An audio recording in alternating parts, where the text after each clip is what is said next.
Hello, ladies and gentlemen. Welcome to a Friday early evening or late afternoon episode of Ted's Cellar with me, your most gracious host, Ted. Now, I apologise if I seem like I'm a bit flustered and worn out. I did get injured during one of my weekly runs this week, and I also didn't get much sleep last night, considering that the fire alarm went off. I think it was around somewhere around like 6:15 to 7:15 in the morning, so yeah, I didn't get a lot of sleep, to be honest. But it is currently 5:38 on Friday the 21st of August 2020. Now, last few weeks we've been following a bit of a trend with every week's episodes of Ted's Booze Cellar, and while this week I'm not going to be following any particular brands per se, I am going to be following a general type of beer, and that's going to be Southeast Asian lager beers. So today we're going to be taking a look at Beerlao by the Lao Brewing Company Limited. Now, this is a 5% alcohol volume beer, brewed with the finest ingredients, apparently. And as you can probably ascertain from the name and the name of the company this is made by, this is a premium Asian beer brewed in the heartlands of Laos, which is a small little landlocked country in the little cornerstone of Southeast Asia, using the unique local ingredients of Laos, polished rice and natural freshwater. So a beer that's based off of, I guess, fermented rice from the sounds of things. So that should be quite interesting. And 5% is like a good sort of like all-round strength for a normal lager beer, I think, as well. So I'm interested to see what this is like. I just have to hunt down my bottle opener first. Here we are.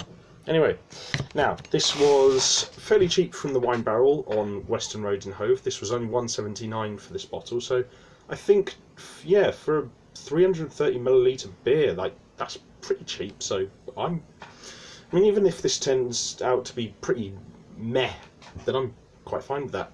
Now, I've got to say, I quite like the design and the colours of the label and the bottle. The colour of the bottle is nice, and the sort of smooth but not overly regal or poncy gold with the interesting mix of orange and green is quite interesting. I guess that's just a more sort of commonly accepted sort of like colour scheme with like marketing in sort of parts of Southeast Asia. But no, it's quite an interesting sort of like mixture of colours, but it's not too gaudy though, so it looks quite handsome. So I'll give that a 9 out of 10.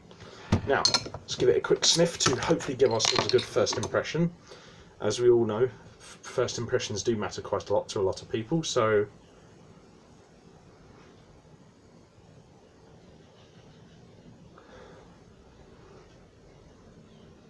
okay, it kind of smells like Tsingtao, the Chinese lager beer, and it kind of has the sort of like perfumey tint that you'd find with something like Kronenbourg, so it smells nice. It just doesn't have a particularly noteworthy taste overall though, so I'll give it like a 6 out of 10 for the smell.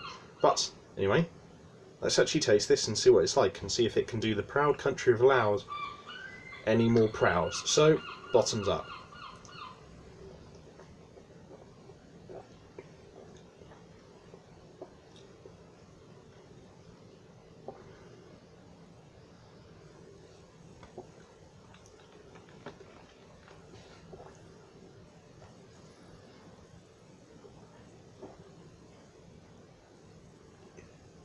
Oh, that's very crisp. That's very, very refreshing.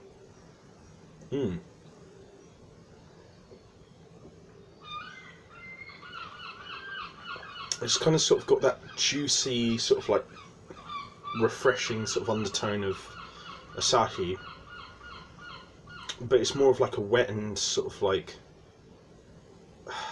slightly more of a juicy wet beer, like say something like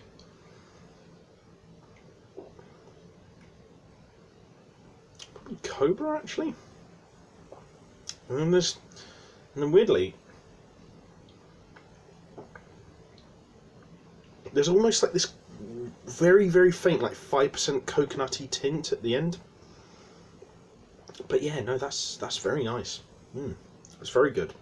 Yeah, it kind of feels like it's got a little bit of like maybe sort of like the maltiness of like a Birra and maybe a bit of like the wet juiciness of like a Tsingtao or a Cobra mixed with the dry undertone of Asahi. So it's got a few different sort of characteristics of other similar lager beers that work quite well together, actually. And yeah, this is just a sort of like just a good general lager, but it's one of the nicer ones I've had, actually.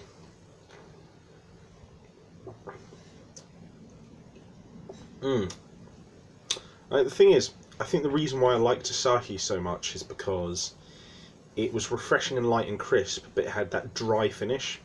This hits a lot of the same notes, and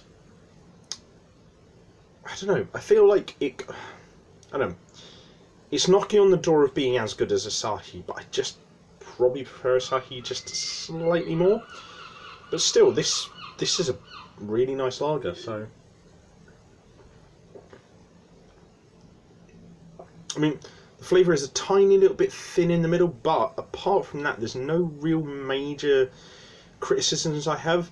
So that, along with maybe a couple of sort of minor criticisms about the texture of the finish and maybe the fact that I wish the finish was a bit drier, I think I'll happily give this an 8.5 out of 10. This is a really, really nice beer, and definitely a import that the country of Laos should be very proud of, because this is really, really good lager, and I am absolutely going out of my way to get some more of this again in the future.